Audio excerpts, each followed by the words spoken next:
Hi மக்களே, welcome to சாந்துலாக்ஸ். நான் உங்களுக்கு ஒரு ஹெல்த்தியான ஃபுட்டை ஷேர் பண்ணியிருக்கேன். வாங்க வீடியோக்குள்ள போய் பார்க்கலாம். அதுக்கு தேவையான பொருள் முள்ளங்கி, உருளைக்கிழங்கு, தக்காளி, வெங்காயம். ஃபஸ்ட்டு கடாயில் எண்ணெய் ஊற்றிக்கோங்க.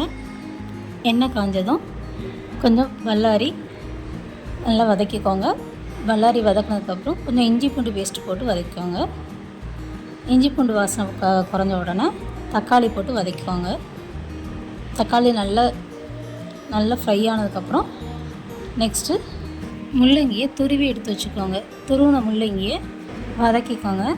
நல்லா வதங்கினதுக்கப்புறம் அதோட ராஸ்மெல் போனதுக்கப்புறம் சுவைக்கு ஏற்ப உங்கள் தேவைக்கு தகுந்தாப்பில் கொஞ்சம் உப்பு சேர்த்துக்கோங்க. நெக்ஸ்ட்டு உருளைக்கிழங்கு முதலே அவிச்சு எடுத்து வச்சுக்கோங்க. அந்த அவிச்ச உருளைக்கிழங்கை மசிச்சோ இல்லைன்னா துருவியோ இந்த மசாலாவோடு சேர்த்து வதக்குங்க. வதக்கினதுக்கப்புறம் கொஞ்சம் மஞ்சப்பொடி, தேவைக்கு தகுந்தாப்பில் கரம் மசாலா எல்லாம் போட்டு நல்லா வதக்கினதுக்கப்புறம் அதோட ராஸ்மெல் போனதுக்கப்புறம் கொஞ்சம் மேலே கொத்தமல்லி இலையை தூவி ஸ்டஃபிங்க்கு ரெடியான மசாலாவை கொஞ்சம் ஆற வச்சுக்கலாம். இந்த ஸ்டஃபிங்கில் மெயின் இன்க்ரீடியன்ஸே முள்ளங்கி தான். குழந்தைங்க முள்ளங்கி அதிகமாக விரும்பி சாப்பிட மாட்டாங்க. இப்படி செஞ்சு பாருங்கள், ரொம்ப டேஸ்ட்டாக இருக்கும். ட்ரை பண்ணி பாருங்கள். நெக்ஸ்ட்டு சப்பாத்தி ரெடி பண்ணிக்கலாம்.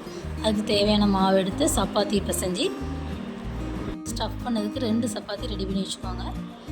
சப்பாத்தியை நல்லா தகடாக இலச்சிக்கோங்க. ஃபஸ்ட்டு ஒரு சப்பாத்தியை வச்சு அதுக்கு மேலே ரெடி பண்ணி வச்ச மசாலாவை அப்ளை பண்ணி மேலே ஒரு சப்பாத்தியை வச்சு அதோட ஓரங்களை நல்லா அழுத்தம் கொடுத்து ஒன்றோட ஒன்று ஒட்டுற மாதிரி, அப்படி இல்லை விரல் வச்சு உங்களால் செய்ய முடியலன்னா ஸ்பூன் ஏதாவது வச்சு ஓரங்களை நல்லா அமுக்கி விடுங்க.